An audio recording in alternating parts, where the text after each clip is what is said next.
Great. Good morning, everybody. Thanks for joining us for our December meeting. So if we want to go around and do name introduction and a favorite holiday or winter tradition that you enjoy. So Stephanie Cavino, Executive Director of the Blackstone Watershed Collaborative, and I love going on a New Year's Day horseback ride. If you know me, you know I'm a crazy horse lady. So that's the way I like to kick off the new year, is to get outside, even though it's really cold, and get some group friends together and go to Douglas State Forest usually. So I will hand it off to Kaylee. Hi, everyone. I'm Kaylee McLaren. I'm the restoration manager at the collaborative. I feel like all of my family's holiday traditions are weird, so I'll pick a weird one. My dad started this tradition where we do swap on Christmas Eve every year, and he puts in one ugly ornament. So it's like got weird crystals or like weird feathers on it. And if you get the ugly ornament, then you win Christmas, which doesn't really mean anything, but it's just funny. And my mom hates it because now we have a bunch of ugly ornaments on her nice tree. So Nice. Thanks, Kaylee. How about Ted? Hi, Ted Bove, President of Blackstone River Watershed Association. And as you can hear, I've contracted a cold, so I got my first cold of the season. Hopefully, I'm one and done. That's usually the way it works for me. And our tradition, or we have a number of them, but one I enjoy is we watch the movie Elf every year for Christmas. That is definitely a good one. Will. Hello, everyone. I'm Will Talbot from the Environmental Resiliency Division at CMRPC, Central Mass Regional Planning Commission. And a holiday tradition in my family is my mom's side of the family. I always go and visit them. They live in Tennessee and South Carolina, and we'll have a stocking for everyone.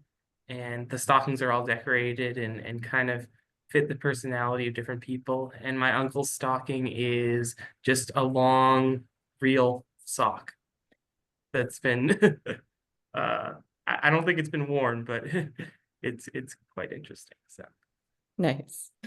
Thanks, Will. Kate. Hi all, I'm Kate McPherson. I'm Save the Bay's Narragansett Bay River Keeper. My holiday tradition is on the solstice. I like to go for a nice long trail run, and then I go to a bonfire to celebrate the return of the light. Love it. Very nice. Aaliyah. Hi, I'm Aaliyah Kesso. I'm the conservation agent for the town of Shrewsbury.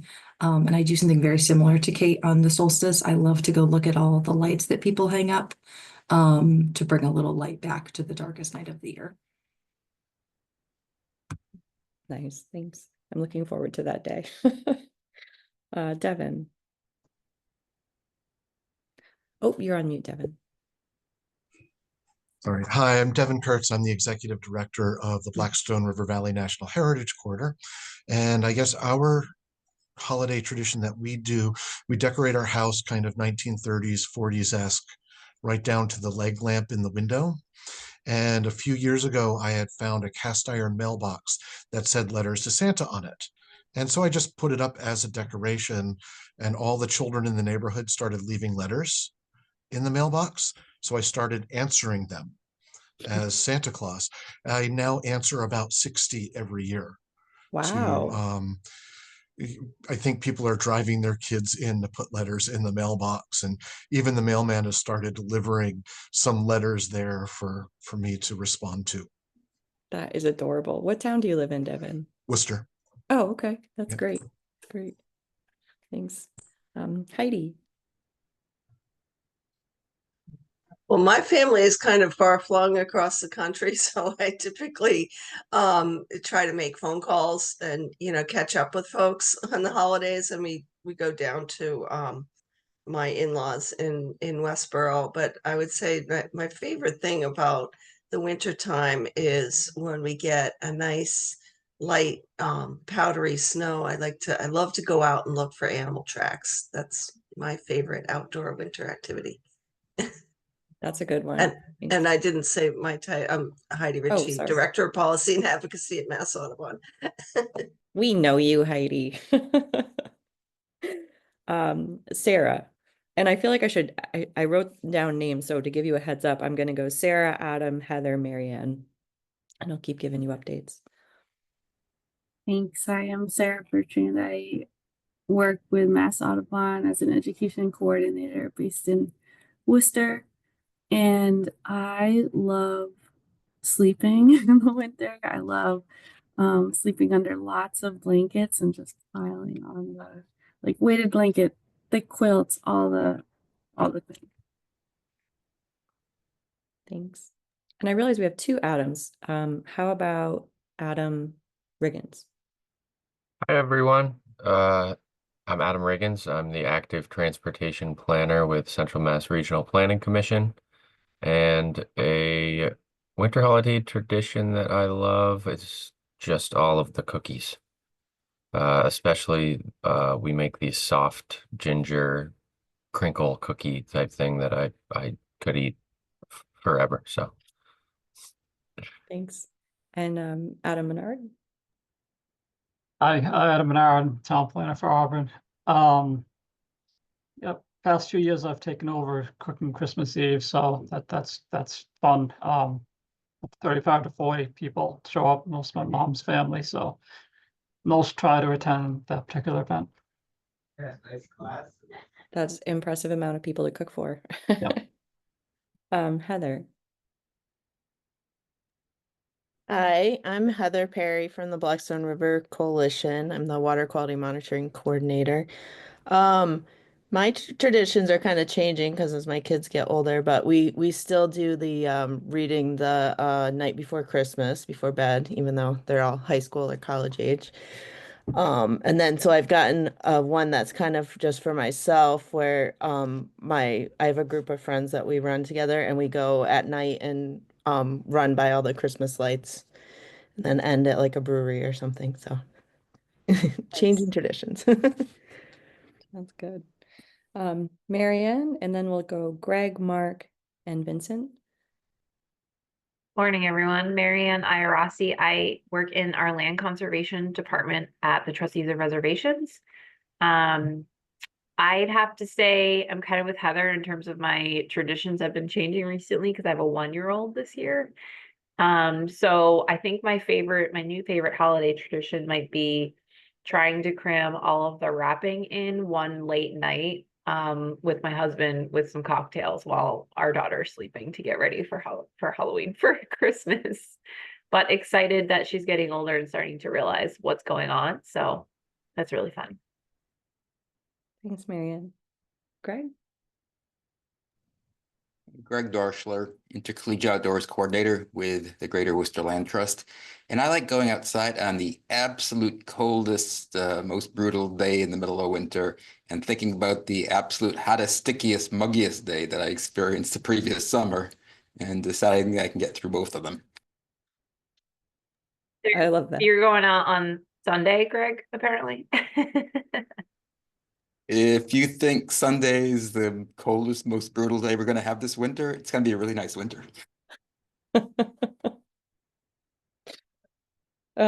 Thanks. How about Mark, Vincent, Nick? We'll go from there. Morning, everyone. Mark Mello with the Blackstone River Valley National Historical Park. I am the acting Kevin Rice this morning. He could not be here, so I grew a beard for the occasion. And I just love Christmas lights, so I think that would definitely be my favorite holiday tradition. Thanks, Mark. Vincent? Vincent, Stormwater Coordinator for Town of Shrewsbury. I didn't grow up celebrating Christmas very much, so I always just kind of enjoyed the days off from school. That totally counts. Relaxing is a good thing. Nick? Hi, everyone. This is Nick Cohen, environmental planner with the Horsley Witten Group. I'll do a modification of Greg's, I guess, and that I like going out on days like today and appreciating how different the landscape looks. I've lived in the Northeast my whole life, but still always appreciate and surprised by how different the landscape looks with snow versus green versus autumn leaves or any other change. Thanks. Yahara? Hi, good morning. I'm from the Central Massachusetts Regional Planning Commission as well. And my tradition, I'm trying to set up like new traditions for our family. I'm far away from where I grew up. So it's always hard this time of the year. So right now, what we are doing is just going outside and check the lights in the houses and, at least get some type of festive type of spirit. So that's pretty much it. Thanks. Yeah, that seems like a really popular one. Nathan, Kelly, and then Donna. Hi, everyone. My name is Nathan Lewis. I'm the public outreach coordinator for the transportation side at CMRPC. I guess one of my traditions is going to my dad's and going cross-country skiing with him. That's a workout, that one. It doesn't seem like it when you're watching, but when you do it, it's tough. Thanks. Kelly? Hey everyone, Kelly King, planner with the Horsey Witten Group. One of my winter holiday traditions, my husband's from a Polish American family, so we do a very long marathon of pierogi making on Christmas Eve day. Thanks. And Donna? I have to go with the lights. A couple of nights ago, we went to Tower Hill Botanic Garden. And oh my God, the lights, their night lights this year were unbelievable. So they just highlight the whole natural landscape with 500,000 lights, I swear. It's just wonderful. That sounds great. Well, thank you, everybody. Is there anyone I missed? Okay. So not to steal Devin's thunder, this is the only one update that I'll share, and then I'll hand it over to him. If you hadn't heard from the notes yet, November 22nd, DCR opened up a new portion of the Blackstone Bikeway, and there was a ribbon cutting ceremony. That was almost half a mile extension of the bike path between Blackstone, Mass, and North Smithfield, Rhode Island. So that was exciting. But from there, I'll stop sharing and I'll hand it over to Devin to tell us more about what's going on with the Bikeway and what has happened, what we want to happen. Well, you stole my update. Oops, let me.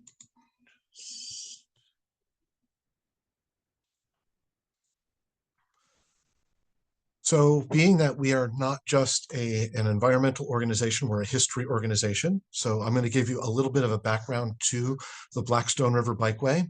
And we're going to go right back to 1817 with the invention of the first bicycle, or the velocipede. But it wasn't terribly exciting or successful, and it was terribly uncomfortable. They were made out of wood, and they had iron tires, and they weighed about 90 pounds, and they weren't fun. But then it got really exciting by the 1830s when a Scottish blacksmith put pedals on the foot-powered bike, and they were still really heavy and not very exciting. If any of you have ever seen the movie Amistad, there was a scene in it where a bone shaker went through just before the Amistad hitched the shore of Connecticut. Terribly unlikely that someone was riding this on a dirt road through the wilds of Connecticut, but it was really cool to see anyway. But the transition of bicycles really got popular by the 1860s and 70s with the invention of, well, what they just called a bicycle, but we call now a high wheel or penny farthing. They were light metal, they had metal spokes, solid rubber tires, they were relatively light, and they were affordable. It suddenly became a middle-class sport, and all of the rage throughout not just Europe and the United States, but right here in central Massachusetts and in Worcester. In fact, Worcester at one point had 7 bicycle clubs of these high-wheeled bicycles. Many of them had their headquarters right on Main Street. So you could picture a Saturday afternoon in the 1870s, and you'd see anywhere from 20 to 100 fellows riding their high-wheeled bicycles down Main Street and doing a century ride through the region. And some women took part as well, although in bikes with either 3 or 4 wheels, since mounting the 2-wheeled bike with a hoop skirt was not terribly practical. Here's a group of people in Whitensville, just showing the widespread amount through the Blackstone River Valley that people were biking. One of the neat things is each of the bicycle clubs had their own uniforms, so that they would all be distinctive and they could really show them off. This is the bicycle club of the Worcester Bicycle Club, and they had corduroy breeches with gray flannel shirts with a soft collar, gray stockings, and a Stanley helmet, which really was a soft, almost bucket cap.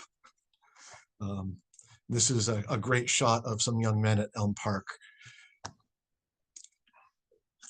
But I'm mentioning this because Worcester for about 10 years was the center of bicycling in the United States. The League of American Wheelmen, which was a nationwide bicycle organization, had Ted Summers of festivals on Lake Quinsigamon right on the banks. So you could picture 5,000 to 12,000 bicyclists descending on the region every summer. And they put out maps of the region saying what roads to bike on and where to go, what taverns to stop in. So it became this huge sport.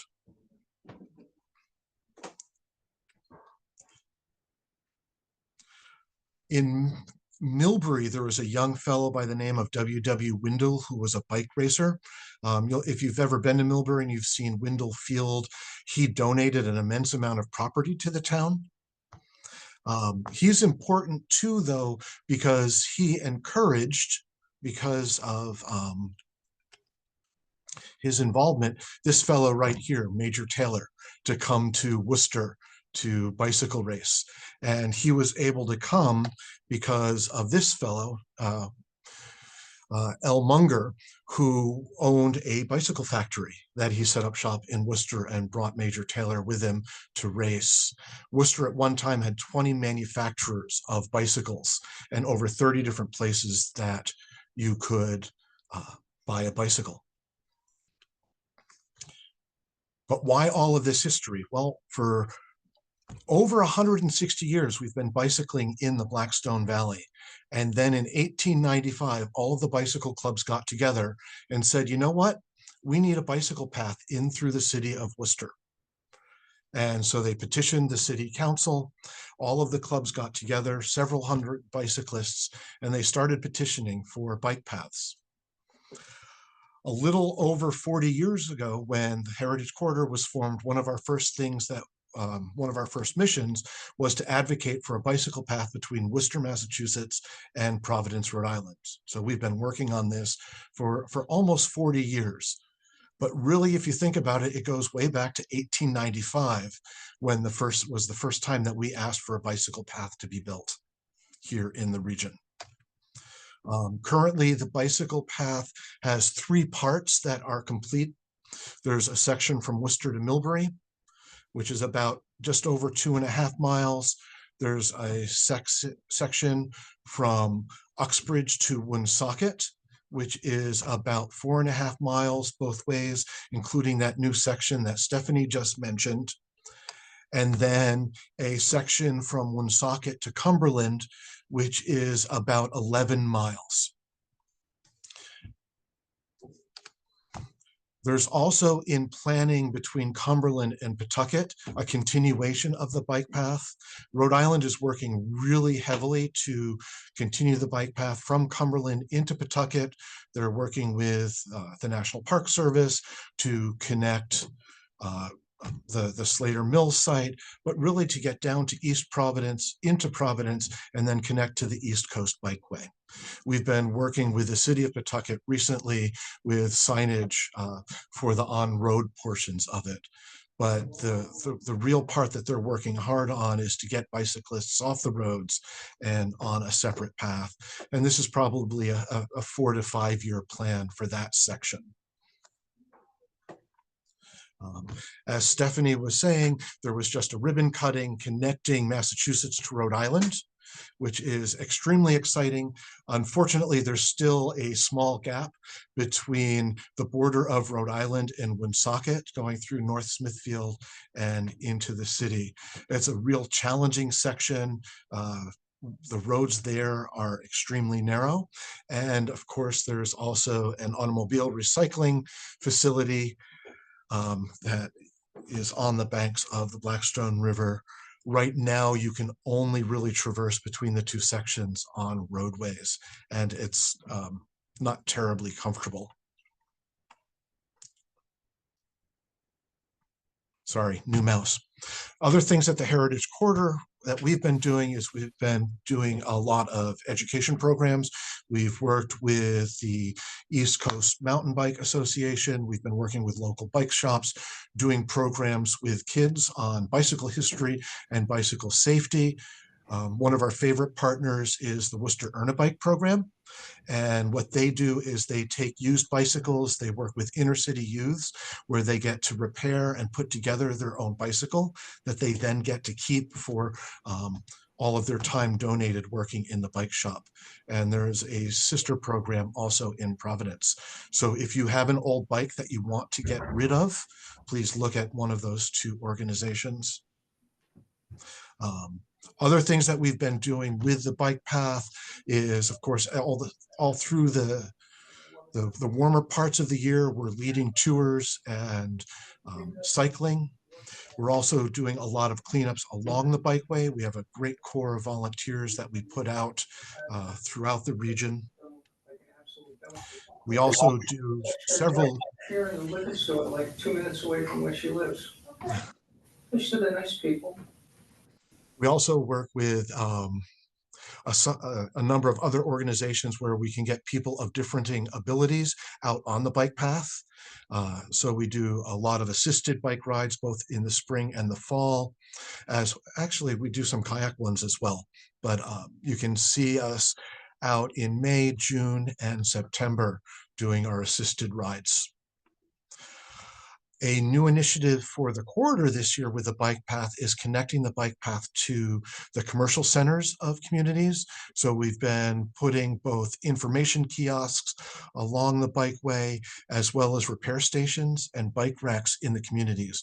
In fact, just a month ago, I dropped off 2 repair stations and a half dozen bike racks to the town of Millbury. They'll be expanding through a shared lane on the road from where the bike path ends in Millbury right down to the center of town. So they're going to be putting the repair stations in the center to get people as they're riding their bikes down to where you can pick up a slice of pizza or go to the movie theater. So it's really important that we're looking at the bikeway not just as a destination, but as a place to get people to go other places. Just kind of the mission of the corridor too, is where we bring lots of people here to tell them to go someplace. This past 2 years, we've just embarked on a $1.3 million community building campaign. So we're raising that money to do a number of jobs.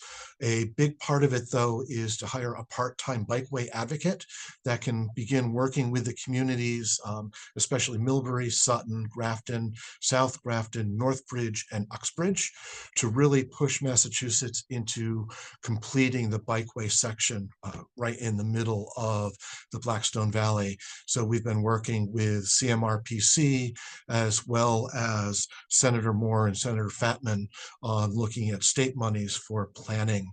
So there'll be more of that coming as we start developing more plans. We'll be doing a regional summit sometime later this winter, bringing in community planners and town planners, as well as people in those communities that are interested in working with us on this project. This is a million upon million upon million dollar undertaking that the corridor can't do alone. So that's why we're reaching out to both the state and each of the local communities to help with this, as well as with Congressman McGovern's office. The other part that we're doing is we're including additional signage on the bikeways. We've just received a grant through Senator Fatman's office, and we'll be working with the Nipmucks to put signage along the bikeway in Worcester and Millbury, talking about the history of the river and the story of the Nipmucks and their relationship to the river. So that'll be coming out later this spring. So that'll be exciting, so that when people are out, they're learning a little bit our history as well. Anyway, that's all of the updates of the bikeway. We're having lots of fun. We're riding when we can, and we hope to see you out there. Thanks, Devin. I know you mentioned working with CMRPC and the National Park Service. Do either of those partners have anything else that they wanted to share and jump in?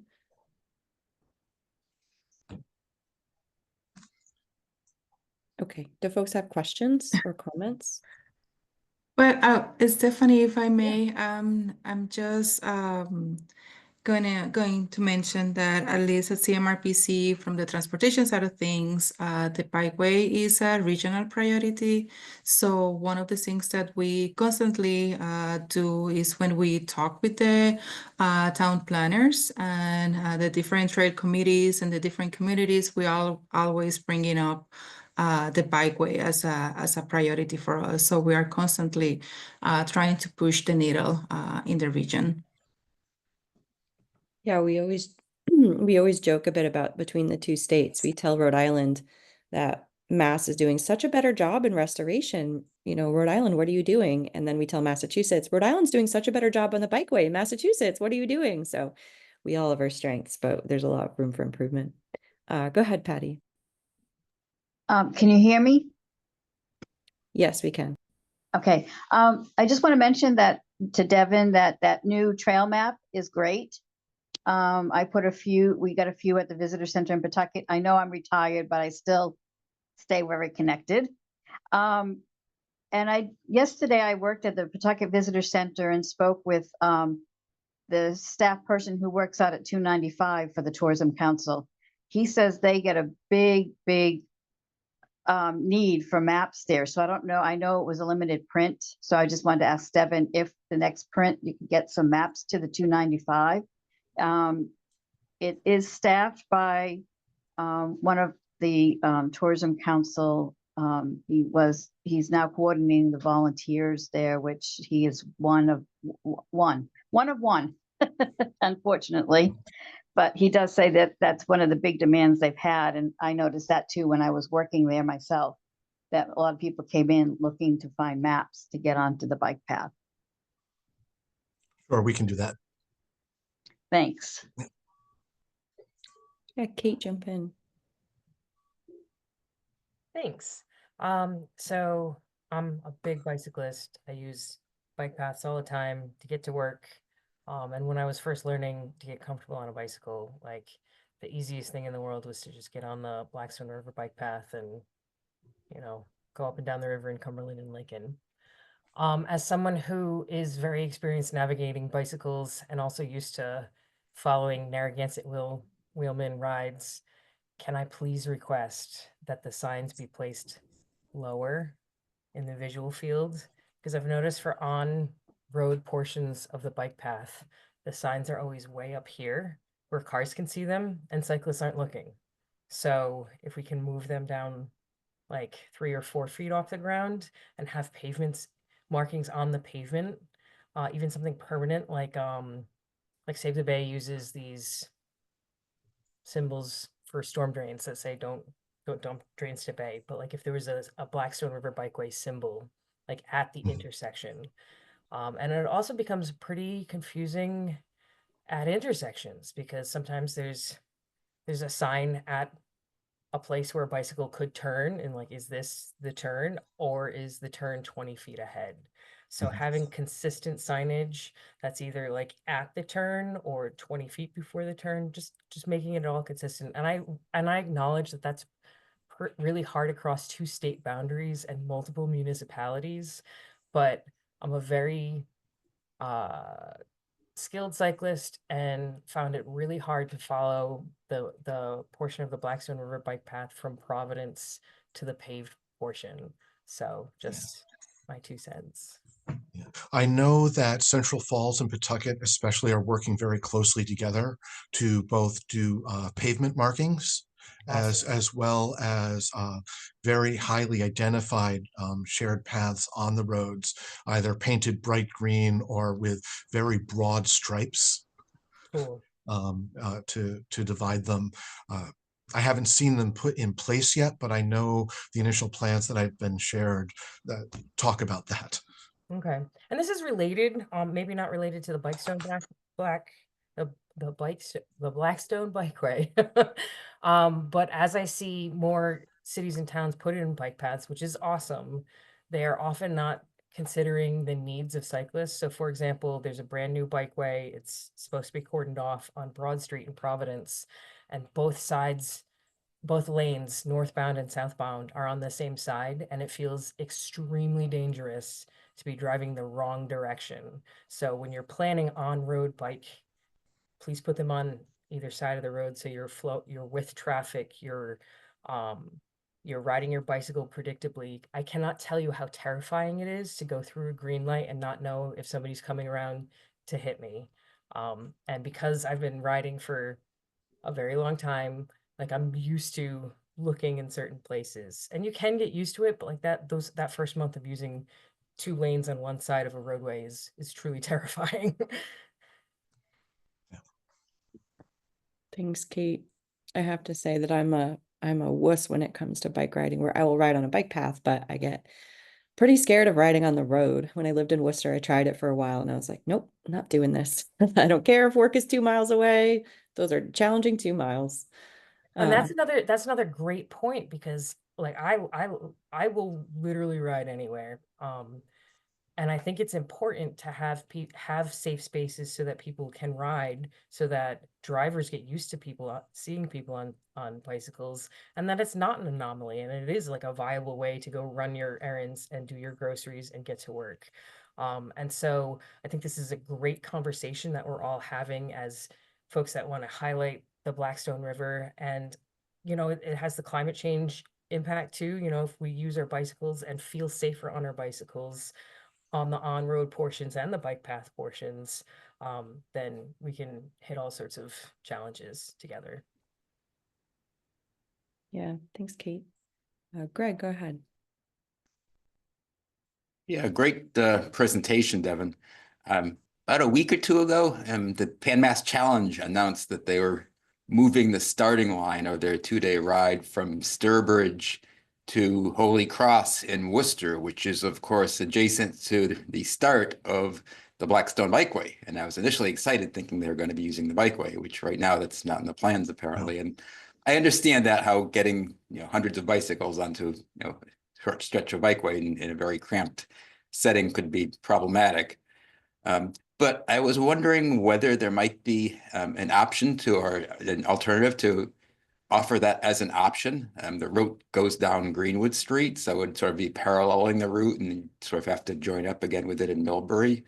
And that doesn't happen until 2026. And in 2025, they're still going to be starting in Sturbridge.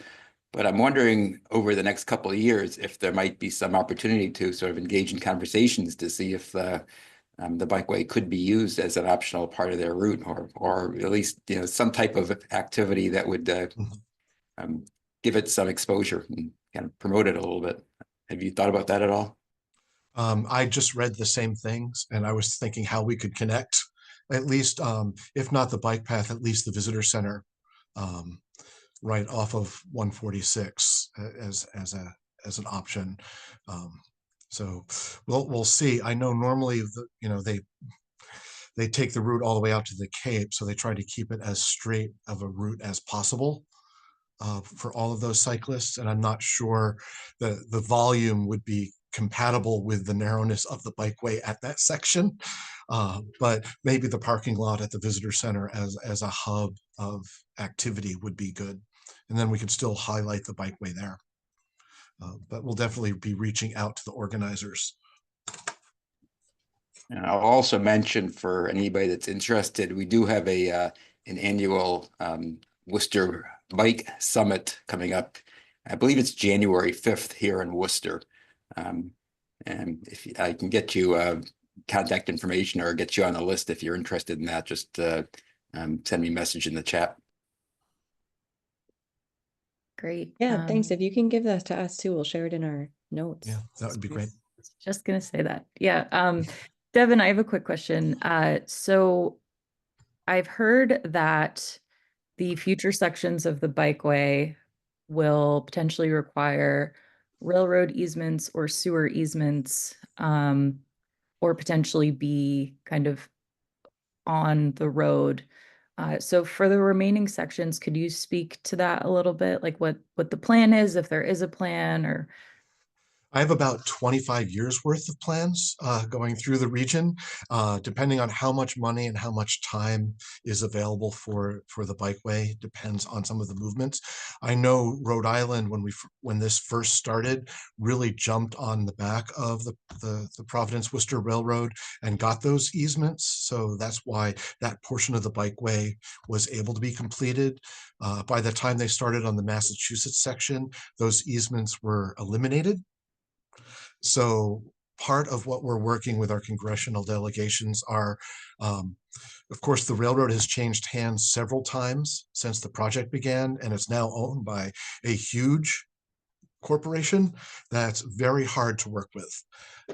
And they keep saying every 5 years or so that they're going to expand the railway to allow for civilian traffic and passenger traffic, which they've not done. They've never done it, but that's their excuse why they're not allowing the easements to go along the railway. But we're reaching out again, trying to push that through. There's a section of property in Uxbridge moving north from where the bike path currently ends to the center of town. And we've just recently done a preliminary engineering study using the sewer easements through there. Because it's already cleared and it's just ripe for paving to go through. So it'd be a very economical way to put in a section of bike path. So we're exploring any and every option we can. The cheapest, of course, would be getting that railway easement to go through it. And of course, both Mass DOT and Mass DCR don't like building things on private property. But working with local community members and things to see about getting property easements is an option as well. It's a very slow, long, drawn out process, and there's no one right answer. Which is why we're working with CMRPC and trying to really brainstorm different ways to do it. I think the section in Uxbridge for the sewer easements is a great beginning possibility. Part of the problem, though, is when you're building a bike path through multiple municipalities, you want to make sure that they meet up.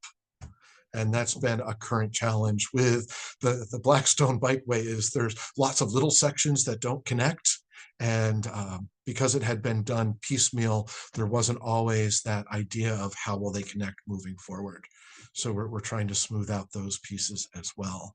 I can say I just met with Mass DOT this past fall, and they're re-excited about the Blackstone Bikeway, where for many years they weren't.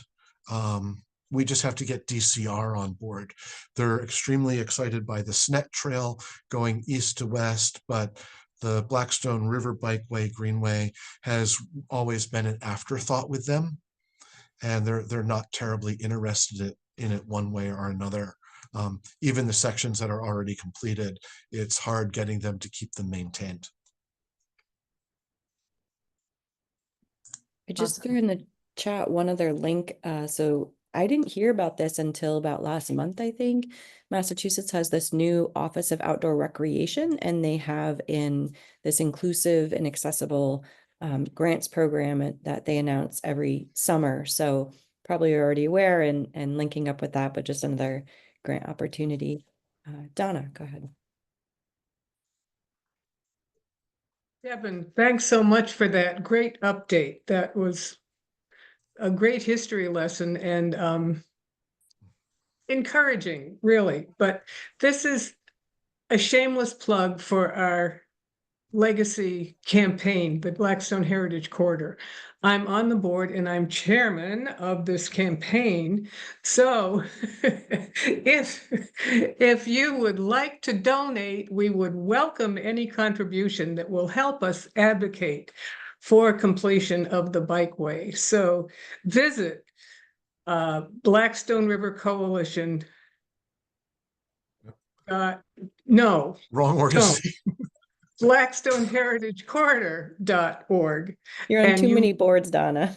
I know, all the bees.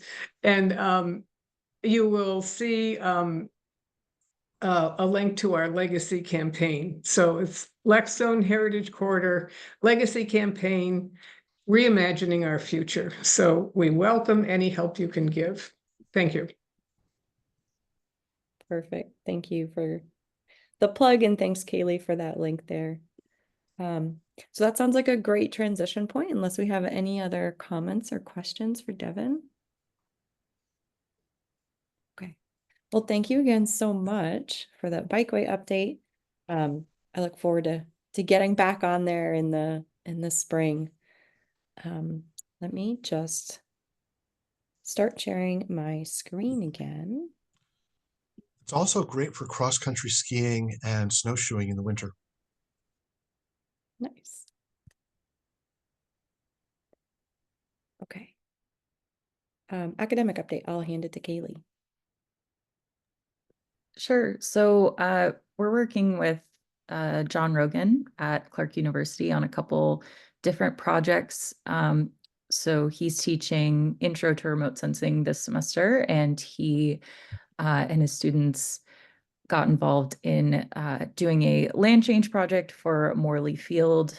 So they just completed that, and they looked at their analysis for the entirety of Pawtucket. So they showed that there was a decrease in green space and an increase in urban developed land from 1970 to today. So we have Bryce Dubois from the University of New Haven. He was at Holy Cross. I always want to say Holy Cross. The University of New Haven, he's really involved in the Morley Field project. So he was told about those findings that they found, and John and his students are going to continue in the spring semester as well. So they're going to be looking at more socioeconomic data, and specifically the Woodlawn neighborhood that Morley Field is within.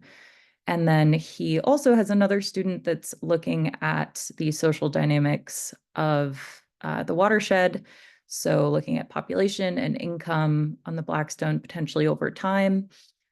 So that's ongoing as well, and we can update you with those results. Great, thank you. Any questions or any other sort of academic partnership updates that you want to share?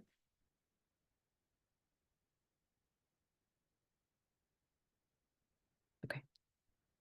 So for Fish Passage, a reminder that we do have a link on our website for the advisory committee, the CAC Community Advisory Committee meeting notes and recordings every month. And currently we just met yesterday, so our current plan that we were discussing is for the Rhode Island Department of Environmental Management to apply to 3 different NOAA grants. This is something that NOAA encourages, is looking at multiple sources of funding for one project. And when you start that, it's not just a grant award if you're awarded, it's a partnership. I forget what they call it. There's a word for it. But anyway, it's like a partnership where they offer technical assistance and they're really involved. So it's easier for them, actually, if they're funding multiple grants, to be a part of each of those all together and be comprehensive. Also, because it's a really big price tag and the amounts of the awards went down from last year. Last year was a $20 million cap. This year, the caps range from like 5 to 10 million. So we'll be looking at the Restoring Fish Passage through Barrier Removal, the Tribal Priority barrier removal grant and also the transformational habitat restoration coastal resilience grant. So the first two are due in February, and we are actively working on those applications. The last one isn't due until April, so we have a little bit of a reprieve before that, but altogether it'll be about $19.4 million as a total ask.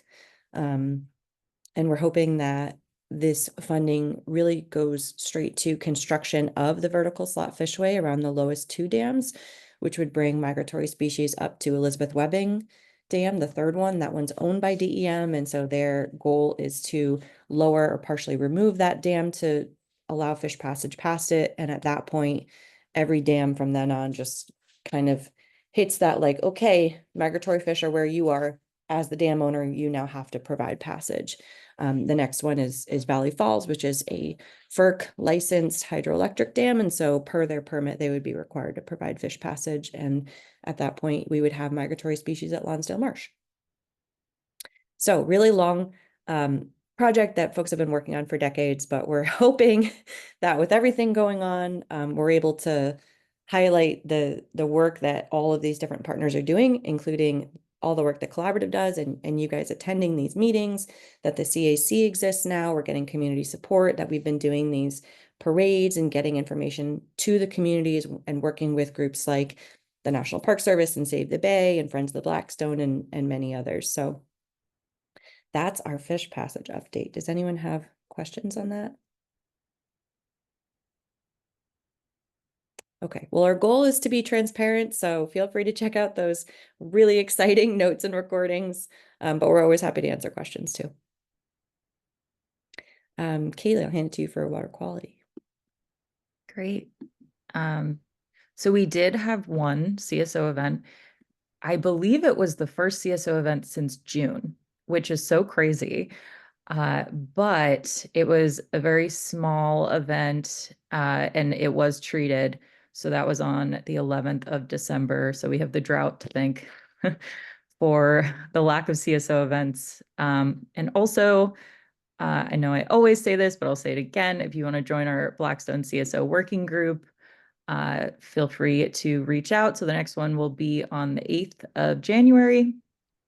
And yeah, that group, we talk about outreach and kind of the low-hanging fruit that we can kind of get going now. So if you want to join, let me know.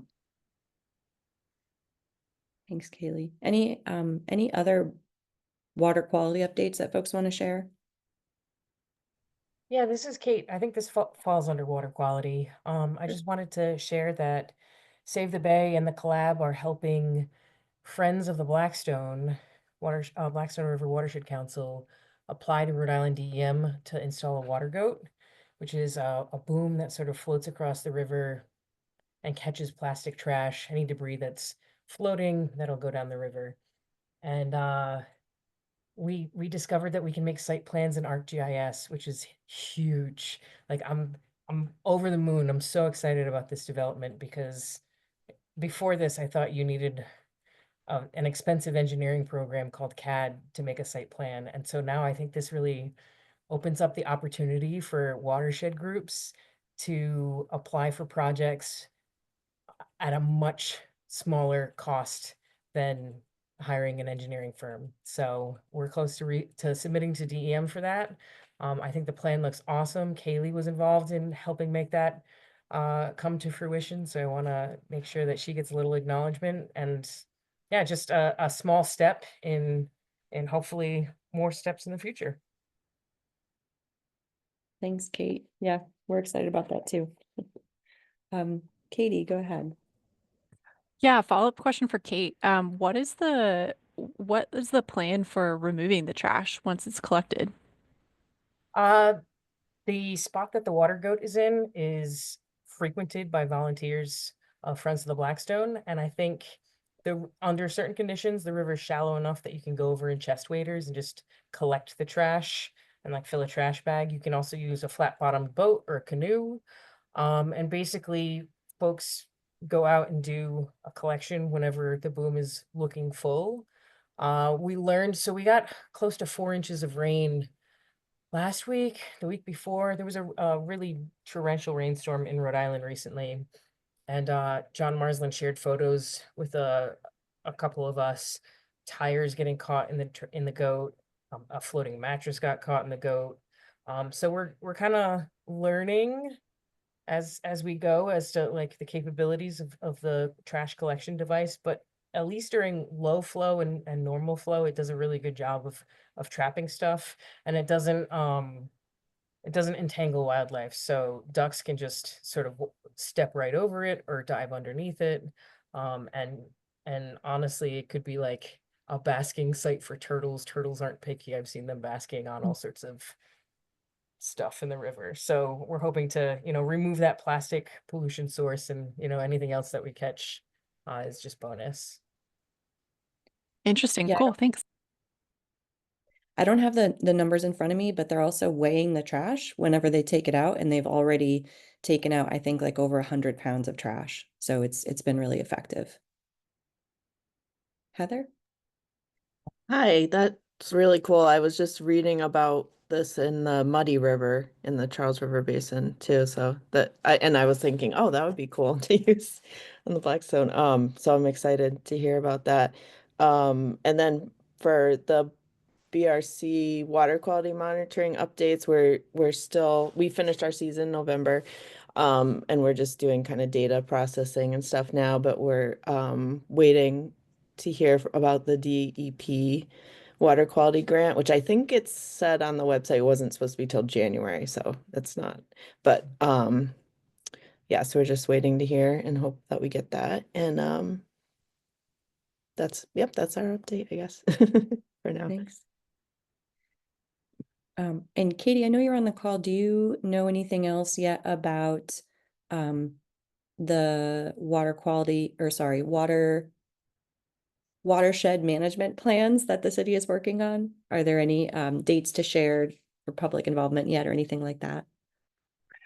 Yeah, no dates to share specifically, but we're hoping to get our initial kind of big public kickoff meeting scheduled in the next couple of months or so. So stay tuned. We'll be very excited to release those details as soon as we can. And I do have one other program update. Everyone is invited to attend the City of Worcester Lakes and Ponds program's State of the Lakes annual kind of program presentation. We've scheduled it for January 30th, which is a Thursday evening, and it'll happen at the Worcester Senior Center. Just finalized plans for that, so I'm still putting together all of our outreach materials. So there will be more official things to come on that, but mark your calendars. We'll hopefully have the watershed plan public meeting scheduled by the time of State of the Lakes, and we'll announce that separately, but at State of the Lakes as well. Great. Thank you so much. Sounds like you guys are just a little busy. Anything else on water quality? Okay. So for access, we've been working with the town of Sutton to improve a portage around Singing Dam. So ironically, Singing Dam is one of only 2 improved intentional portages around dams in the entire river. And because it was incredibly overgrown, this was actually built in 2005, so nearly 20 years ago now. It hasn't really been maintained intentionally. And so it ended up being one of our worst portages. You got in the water, you saw this sign that said, hey, you have to portage. And we were like, where? And so we just sort of trekked through this jungle of invasives mixed with cattails, and as Kate will tell you, there was plenty of stinging nettle in there as well as poison ivy. It wasn't great. And so we contacted the town and they were like, oh, yeah, sure, let's work together. Let's fix this. So we met with the town planner and DPW supervisor, highway supervisor a few times. And we just this week met with also their conservation agent. And we made a plan going forward. We'll help them prepare a notice of intent, and we're going to remove some of the vegetation there so you can actually see from the water, where that portage location is, instead of kind of wandering around and getting too close to a dam that also doesn't have a safety buoy yet, which we need to get a price tag on one of those for the town. And so we'll be digging out a little bit and then putting stone in so that we're not changing any elevations. But because of that land underwater impact, they're recommending that we do a full notice of intent. But with these changes, hopefully this will be more of like a permanent solution that's more easy to maintain for the town going forward. And it also brings to their attention that we're using this and that as one of the only intentional portages, they can be more of like a shining example of what's possible when you put in a little bit of work. Anything else on that my partners want to add on that one? Okay. I have a question about that. Yeah. So when the initial getting rid of the vegetate or however you're gonna clean out the vegetation, would that be like the town doing the work or would you need volunteers or The how would- town's going to do it. Oh, okay. Yeah, the Department of Public Works is going to basically bring in a tiny little mini excavator and just do a few little passes to dig it out in low water times. We'll probably cut the cattail first just so you can see what you're doing. It's about like 15 or 20 feet of like cattail. A lot of it honestly has been knocked down because when we dragged our boats over it back in September at the paddle, you can actually see the 3 different really weird winding pathways that we made to try and get out of the water. So a lot of it's already pushed down, and we just need to take out some of that sediment that's built up over time and then lay down some granite to keep it open. Okay. And then they would like in the middle picture here, they would kind of clean out that vegetation or no, is that not? In this picture? Yeah. Yeah, so it would be, Railing, it's from the edge of that railing to the actual open water is about 15 to 20 feet. Oh, okay. And so Okay. that's where we would cut the vegetation down, dig out just like maybe like 5-6 inches, Mhm. and then lay that granite down. Okay, cool. Mhm. Yeah, once we get this will probably be in January that we finish the NOI and then submit it to Concom. So probably the hearing will be sometime in February, and then we can get going on implementation. So for dam removal and restoration, a couple updates. One is that we are working with Tyne Bond and the owners of Hayward Landing Dam, Hall and King, to apply to the Narragansett Bay Estuary Program's aquatic connectivity grant that's open right now. So they've already done a lot of feasibility studies and public outreach around removal of these 2 dams, which are right in a row on a cold water fishery on the Mumford River, which is of course a tributary to the Blackstone. They've wanted to do this for years. They've have a history of applying to DER programs to remove these grants or to progress design and engineering around removal. So they're really committed, and we're hoping that we're awarded to complete all of the design around these, and it would basically be permit ready by the end of that grant if we were awarded. And so then they would seek implementation funding from the Dam and Seawall program through Massachusetts. And so you'll hear more about this. Even if we don't get the grant, I'm sure they're going to be working in some other way to try and progress this project. But in particular, around grants, we wanted to give you this really exciting update, which you might have heard from us in the email, but we were extremely excited to hear that we, along with DEM as our official applicant, the state of Rhode Island, we received a $1.1 million award through the National Fish and Wildlife Foundation's America the Beautiful Challenge. And so we'd submitted this over the summer, and we're looking at doing 4 different things, which all really build from each other and work together. So one is doing an H&H, so a study on the main stem of the river to understand the river, the canal, the dams, how that intersects in both traditional, like regular conditions, flood conditions, drought conditions. So we'll be working with Horsley Witten Group, who helped us with the application to complete that.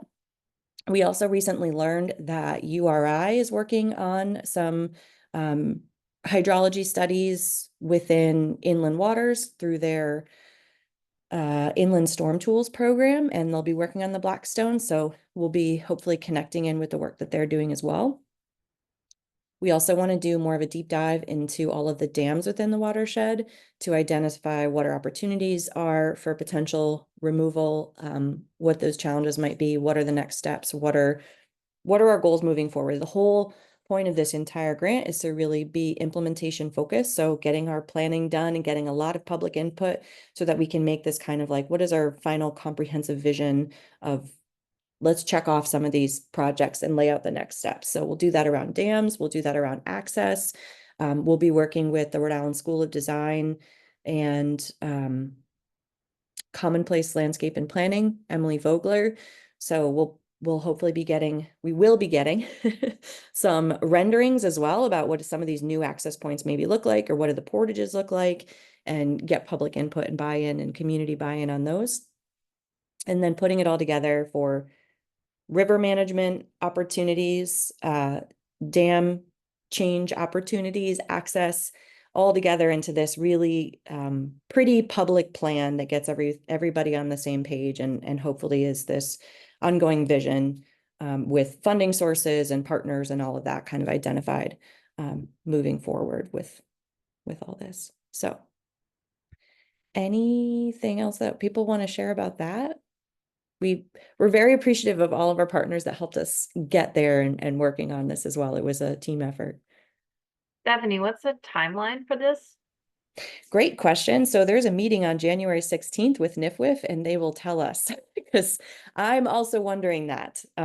With some federal grants, because of the administration change and the change in potential funding priorities, a lot of grants have been really pushing to get things started and contracted very early. NIFWIF is a little bit different because it's a private-public partnership.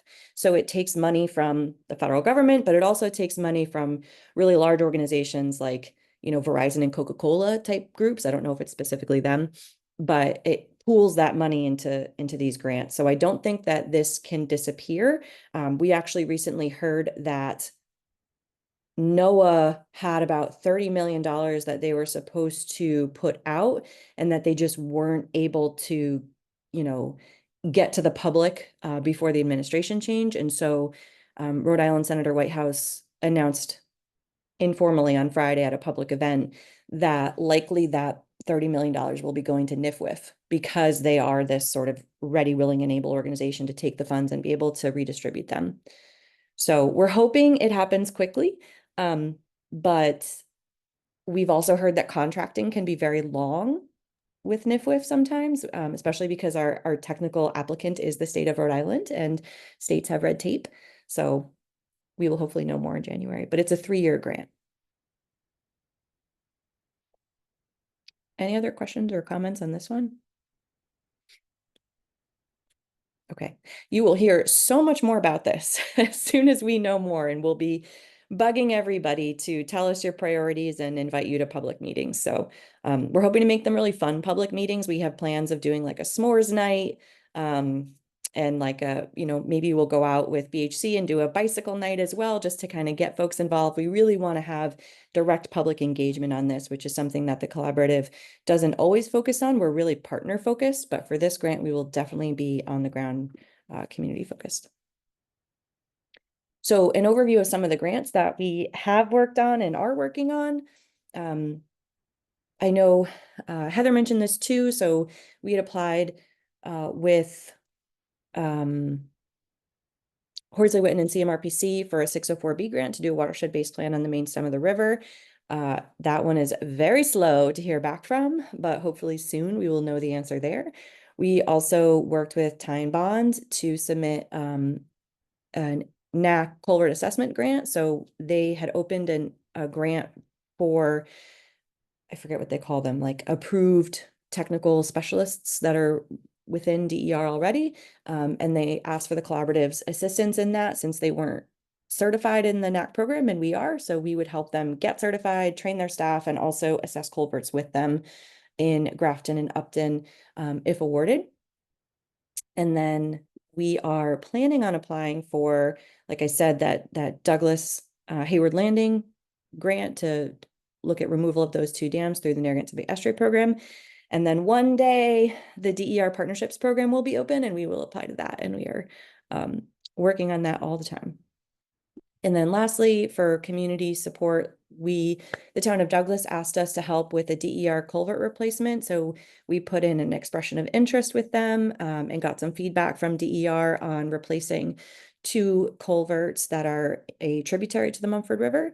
And then also they applied to the SNEP Network Stormwater Planning Series, which is something that I know the town of Shrewsbury went through before. So they are making their final decisions really soon, and they'll get that answer out in the next week or so before the new year. But if there are other grants that you're interested in applying for and you want help with that, or you want a letter of support or whatever it is, we're happy to work with you. So let us know. Anything else on grants that you guys want to talk about? Okay. So I'll open it up for general partner updates. These are some that were shared with us. So Public Lands Preservation Act, the regulations are out for public comment until January 22nd. So I don't know if we have a link for that so we could share with you. Yeah, Kaylee is on the links. Thank you.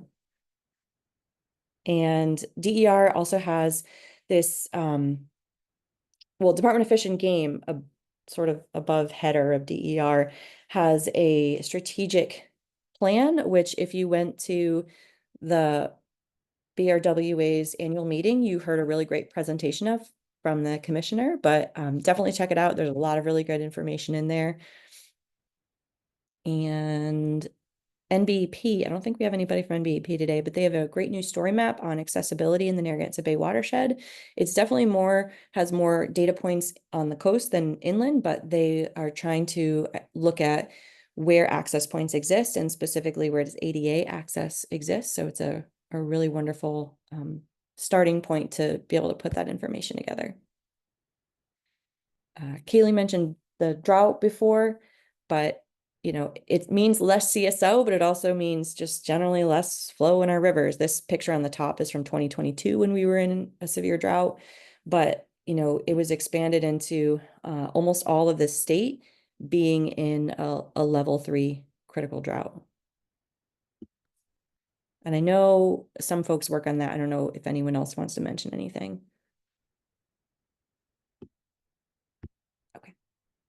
All right, so I'll leave it there, and if you guys have other updates that you want to share.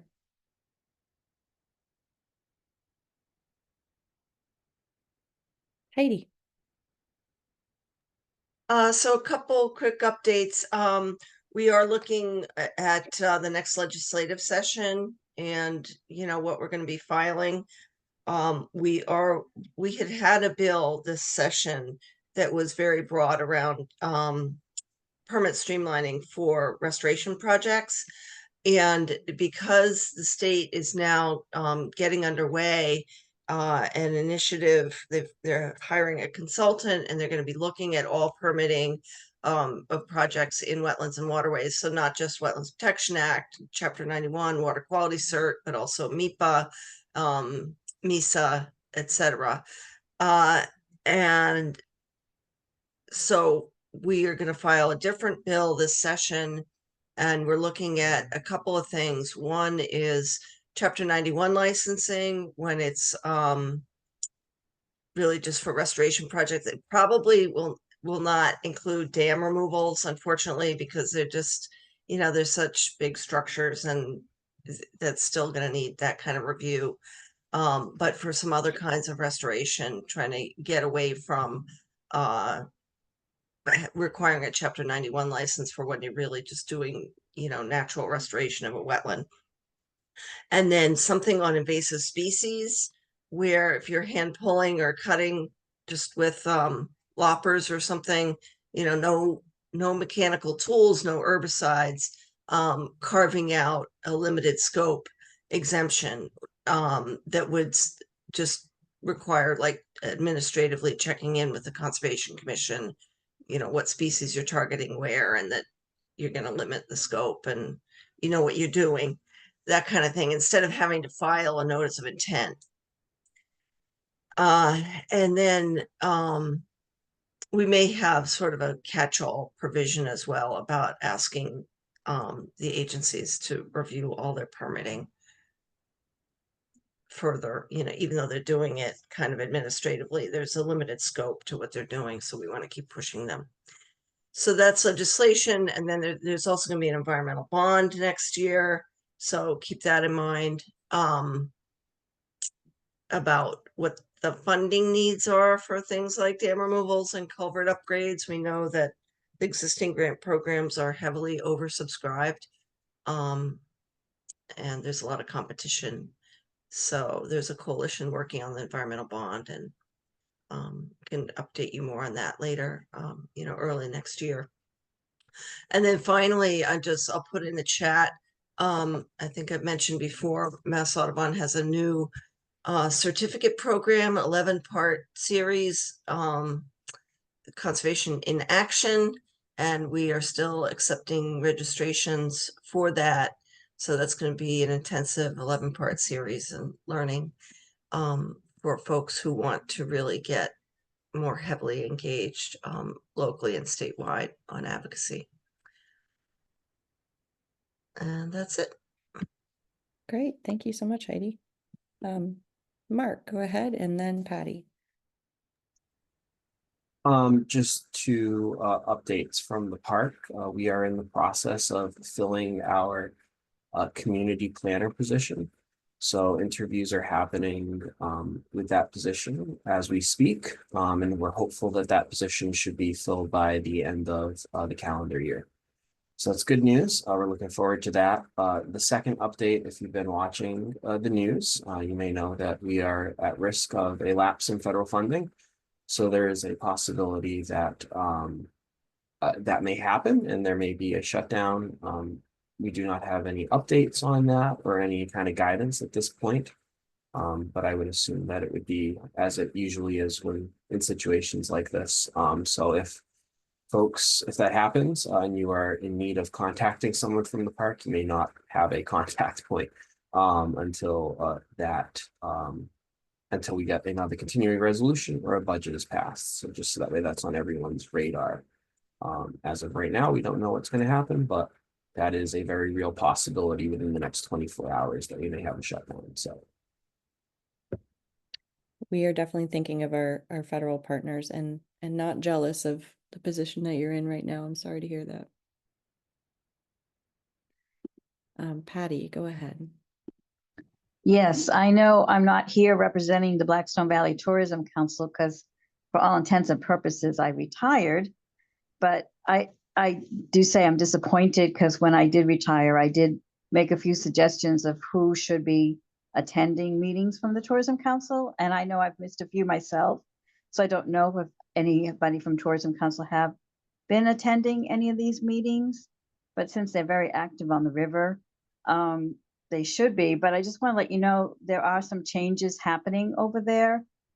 If some of you in Massachusetts may have not received the Valley Breeze, or may not have heard that Bob Billington is stepping down as executive director, effective sometime in January, is my understanding, unless he, being Bob, decides he can't let it go. But and James Toomey, who is now the director of marketing, is slated to take over as executive director. Also, Sam, who was doing the education programs, has also, I just heard, has left the tourism office.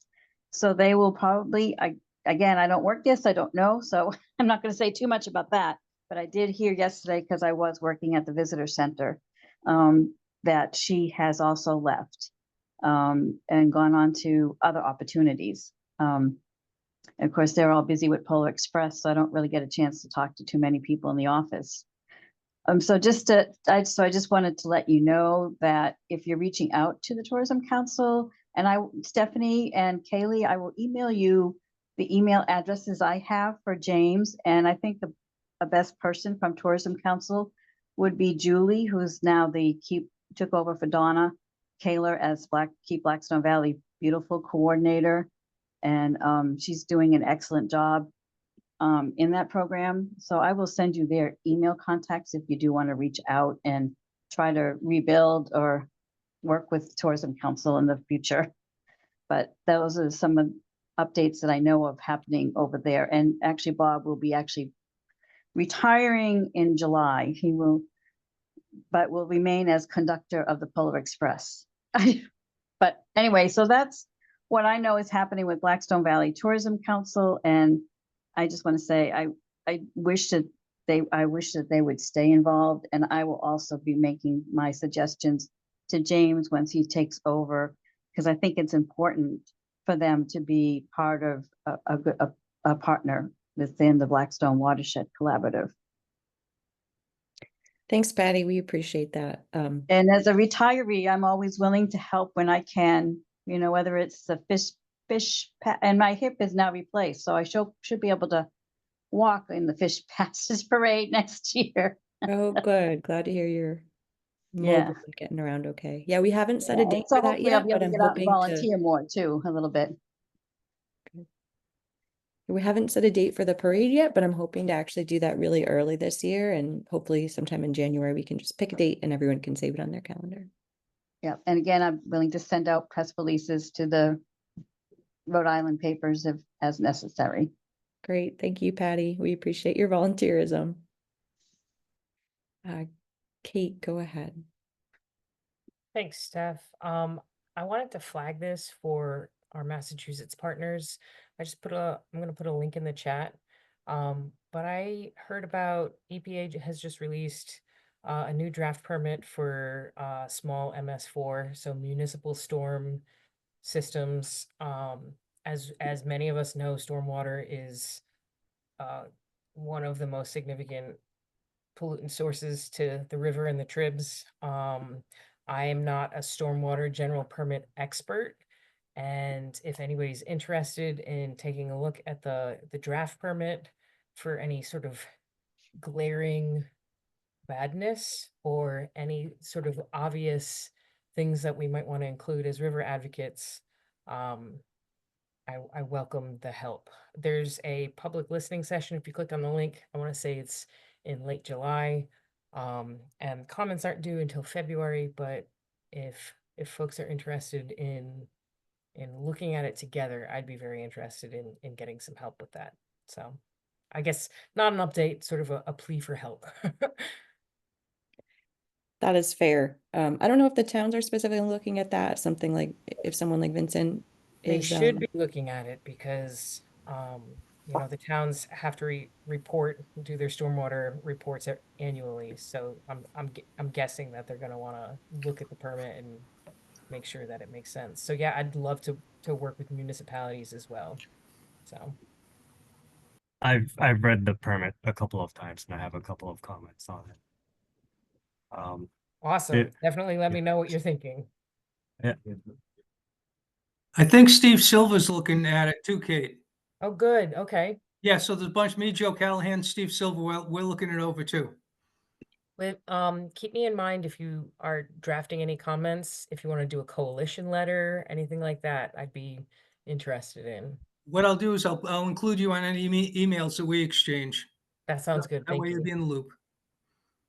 Yeah, you're welcome to add me on that too. I'm not a pro at stormwater by any means, but I'm always willing to learn more, and I have had to implement a lot of stormwater regs. And Vincent, if you have specific bullet points that you've already written out, if you want to share those with me and I can share with Kate or directly to Kate and copy me, I'd love to hear those. Thanks.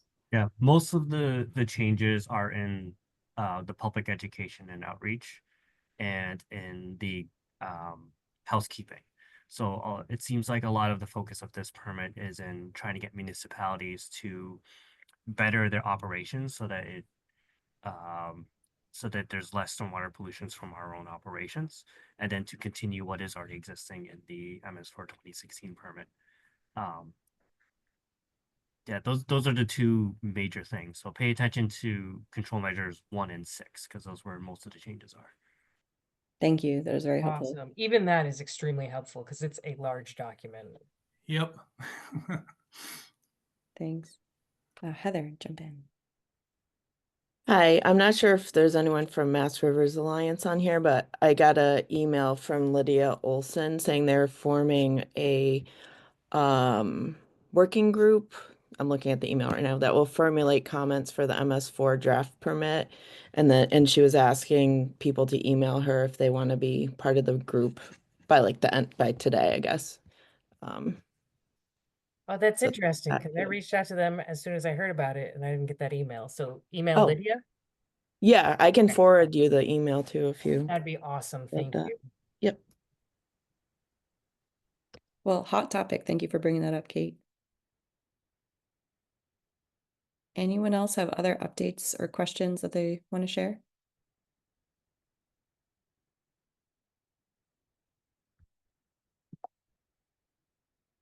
Okay, well, as a reminder, our next meeting is in person only. We are not going to have a good Wi-Fi option, so we elected to do a good in person versus a bad job at hybrid. So we're meeting at January 17th, Friday, 10 a.m., Riverbend Farm, and this is the address here, 287 Oak Street in Uxbridge. So we just wanted to kick off the new year together. We'll feed you, we'll bring you breakfast and coffee. And if you have any requests, let me know. Happy to try and comply. So we really look forward to seeing you then. And if you know you're going to be coming, I'd love to know just to make sure I have enough food for everybody. But it's okay if you decide last minute also. So thanks, everybody. Have a great holiday season. Have a great new year, and we'll see you in another month. I had one question. Oh, yeah, go ahead. If who should we reach out to if someone wants to be involved in the working group for the MS4 permit? So it sounded like Lydia Olson from the Mass Rivers Alliance, but I can grab her email and get it over to you, Will. Thank you. Yeah, you're welcome. All right.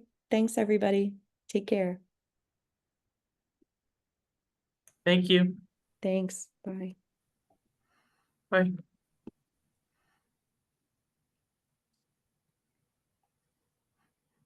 Bye, guys. Happy Merry. Bye, Bill. Bill.